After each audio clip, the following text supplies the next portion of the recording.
So, back for another VGC guide, and this time we are looking at Revavroom. Oh, I got it in one. Nice. So, yeah, this is another Pokemon that I was wondering how they would do the dual typing, because we hadn't had a steel poison type yet. But again, they've done pretty well, I think. An engine being steel poison, I think that makes sense. And it's got a pretty cool attack as well in spin outs, so a bit stronger than Iron Head. The only downside is that you give yourself -2 speed, and that has major anti-synergy with Shift Gear, which is the setup move that Revavroom has, but it has major synergy with the other steel type attack it has, Jarable. So you can make yourself pretty slow.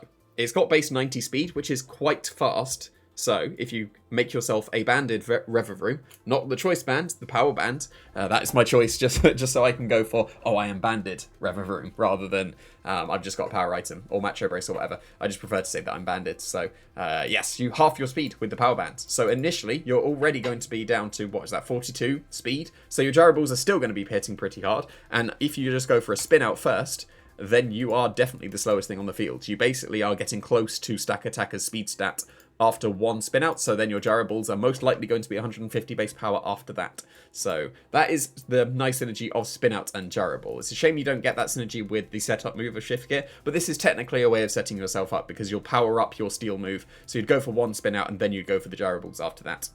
And I've gone for the Water Terror type with Terra Blast as the coverage, so that you can take care of the ground typed Pokemon that would be going for your Steel Poison.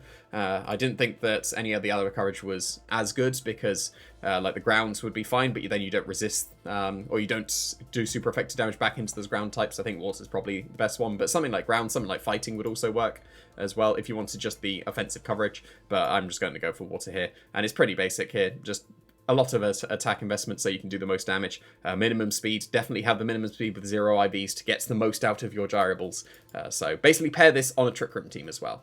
It's got a pretty nice ability as well in Filter, so even if it does take super effective damage, it might be able to sponge off, because that's a pretty significant drop in the super effective damage. If you did want to make use of the Shift Gear, then I would recommend Iron Head over Spin Out instead, because then you don't have the raise your speed and then back down you go. So, and you can just go for Iron Heads instead, go for the fast mode, and still I've got the Terra Blast as the water type as the coverage, so that you can deal with the ground type, so you don't want to be taking the Earthquake for. So that's going to be it for Revavroom. I think it has a pretty cool niche. I don't think it's going to be that great, but it's a pretty cool one. I think the spin out on the Jarable is quite nice energy, and I always love putting a power band on something paired with Jarable, and this is no exception.